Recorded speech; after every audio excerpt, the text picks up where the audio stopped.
The club's weight sits in the cradle of that index finger and has nothing to do with the fulcrum of the thumb. It's not a turn situation, it's just vertical and bent back. Here's a fist. There's an index finger that's an extension and even mild hyperextension. And then when I put my hands on here, if you look at my fingers or what part of my hand's closest to the club head down there, you could say it's my index finger, not my thumb. When I put a club in my hands, it sits kind of in the cradle at the base of my index finger, then this heel pad folds on top. So when I put the face in view and you look down, you can see how I have a bent back hand, but my wristwatch is still pointed to my left. So that's a situation where I have this extension in the back of my wrist that can go to flat. So a left hand, this is a vertical condition. Okay, so there's a vertical up and down. It's not a turn situation, it's just vertical and bent back. And you can see how my thumb and index finger are sort of opposing one another.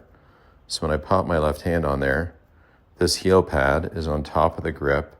There's a square club face over there, in this case vertical.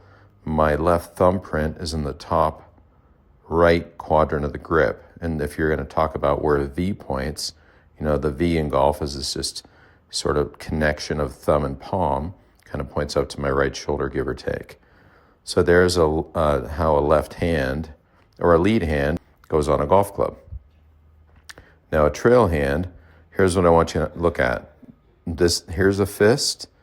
There's an index finger that's an extension and even mild hyperextension of the back of a palm. So I'll do that a couple times. Like there's an index finger that's an extension of the back of my hand and a mild hyperextension. And then when I put my hands on here, if you look at my fingers or what part of my hand's closest to the club head down there, you could say it's my index finger, not my thumb. So now when I kind of toggle back and forth here, you see what's happening. Now I'm a fan of overlapping, not interlocking, because interlocking, people always go too far connecting their hands together, and then it doesn't really leave them a place to really put their thumb because they get it too far in the palm. Like this is too far in the palm. There's a grip that is in the fingers of the right hand, which allows that palm to kind of fold onto the thumb. And you see the valley of my right hand kind of between the thumb pad and my heel pad, how that folds and covers. So I'm a fan of an overlap grip. And then that thumb rests on the target side of the grip. The club's weight sits in the cradle of that index finger and has nothing to do with the fulcrum of the thumb. It sits into that crook. So here's the grip at my address position. Ball location left center for an iron strike.